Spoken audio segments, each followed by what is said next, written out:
jogos, perde, começa a perder. O time do Internacional já tem 2 vitórias.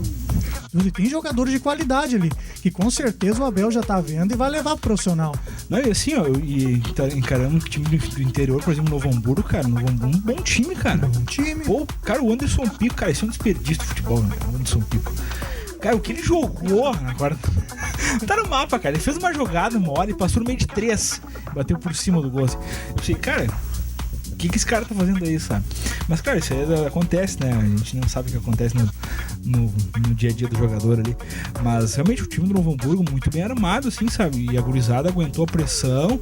Apesar de, talvez, eu acho que teve algum erro de arbitragem, né? Aqueles 3 gols anulados, acho que pelo menos um valeu. Sim. Daquele contexto ali. Mas, realmente, souberam segurar.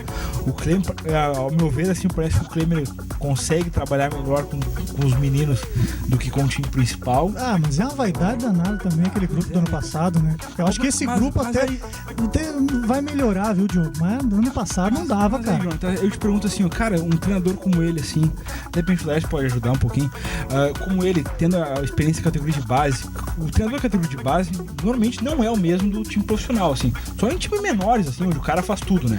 Mas, tipo, normalmente existe uma hierarquia, assim. Esse treinador que trabalha com a base, como você trabalhou com o Nico bastante tempo, assim, por que ele consegue colocar a metodologia de trabalho dele mais facilmente com os meninos e não consegue apurar isso no time profissional? Eu acho que, como ele falou, a vaidade conta muito, né? Quando ele tá falando com meninos, com garotos que querem crescer no futebol, aparecer, se destacar, é uma coisa. Agora, quando ele tá falando com um cara que é rodado, que já tem experiência, daqui a pouco foi pra fora do país, jogou futebol de alto nível, né? É diferente, né? Eu acho que ele tem um receio de chegar e falar o que ele acha, o que ele pensa, pra um cara que já tem muita bagagem. Mas é complicado, né? Porque o cara que tem muita bagagem tá ali com ele, cara. Se ele tá ali com ele, tem alguma coisa que tem, né, cara? Então, talvez a rodagem dele, beleza, no momento ele teve um ápice, mas agora eu acho que ele precisa trabalhar em cima da condição que ele tá. Então, tipo, cara, hoje até no próprio grupo do Lajadense, hoje, a gurizada que chegou aí, até a gente tá conversando com o Renan Oliveira aqui, né? Ele falou, realmente, o time é vaidoso, sabe? Tipo, os caras que estão dentro são tudo, cada um, né? Em comparação com o ano passado, né? Que eram caras que queriam, que precisavam, na verdade, precisavam. Essa é a realidade. Isso que tu falou é verdade. O Nico ali, quando ele tá dando treino ali, são guris que querem chegar no time grande, querem se valorizar. Mas tu treina no Internacional, os caras ganhando 700, 500 pau por mês, velho. São caras rodados, entendeu? Aí vai o Klemer. O Klemer é um cara que ganhou tudo, mas como jogador, entendeu?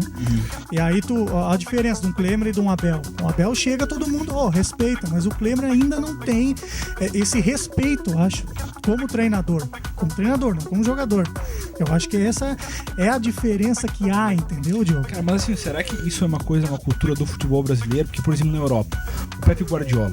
Cara, o Pepe Guardiola ele saiu da defesa do Barcelona pro banco de reservas. Mesmo o Seedorf agora, com o Nelson Mendes. Então, tipo, o Seedorf mesma coisa. Claro, o Seedorf ainda precisa mostrar alguma coisa, porque é os primeiros passos agora, o segundo, terceiro jogo recém. Mas, por exemplo, o Pepe, cara, ele conquistou tudo diante de jogadores que atuaram com ele e vai dizer que os caras do Barcelona são rodados agora, sabe? Então, tipo, eu acho que é questão de metodologia de trabalho e eu acho que em cima de tudo é a política do clube, entendeu? De ter uma autonomia, o treinador e tal. Acho que aqui no Brasil isso não acontece. Eu acho que tem muito empresário no vestiário, muito dirigente no vestiário, no pitaco, e isso acaba dividindo a autoridade do treinador, sabe? E isso eu acho que em um time, por exemplo, como o próprio Barcelona, como exemplo, eu acho que isso não acontece, sabe? Ah, não, lá aquela hierarquia é cumprida, né? Aqui tu vai em time grande, aí tem um bolinho ali de dirigente, tem um bolinho lá e cada um puxando pra um lado, cara. Sabe, uma vaidade. E aí que começa, sabe, as coisas. Ninguém tá puxando pro mesmo lado. E ele sabe, no ano passado, qual foi a principal qualidade do time no ano passado. Era muito unido, né? Todo mundo queria o objetivo, né? Esse ano tá um pouco diferente, mas eu acredito que vai mudar ainda. O pessoal vai entrosar mais e...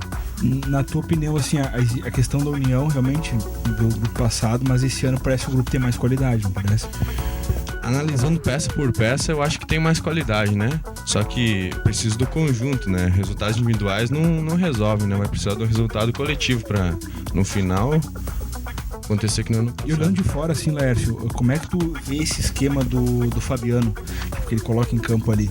Talvez na partida desta noite, agora quinta-feira, talvez ele altere ali o sistema ofensivo, que ele vai ter o Japa no banco. Mas o Japa talvez comece jogando no lugar do João Felipe. Então, tipo, já muda a característica do ataque, porque como ele tinha com o João Felipe, o Renan e o Cleverson, o João Felipe era o último losango do meio campo, e o Renan aberto e o Cleverson aberto. Com o Japa, talvez ele centralize o Japa, ou de repente desloque pro lado, mas o Japa vai ser o homem da referência no ataque, com o Cleverson aberto e o Renan voltando para trás. Uma referência. Eu acho que pode. Eu acho que o Japa, assim, ó, claro, devido às proporções, assim, é um atacante que flutua bastante, sabe? Tipo, um atacante rápido. Coisa que, por exemplo, o Renan, Cleverson e João Felipe, são meias. Eles são meias atacantes. A gente não tem um finalizador hoje, o cara dentro da área, como teve o Weber, por exemplo, no segundo tempo, contra o Passo Fundo.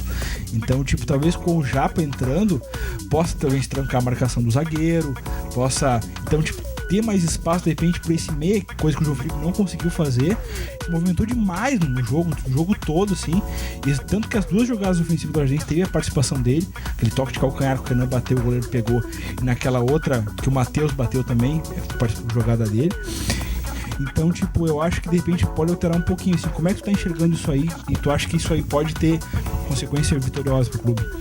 Na verdade, esquema, isso vem da cabeça dele, né? Ele que analisa e tal.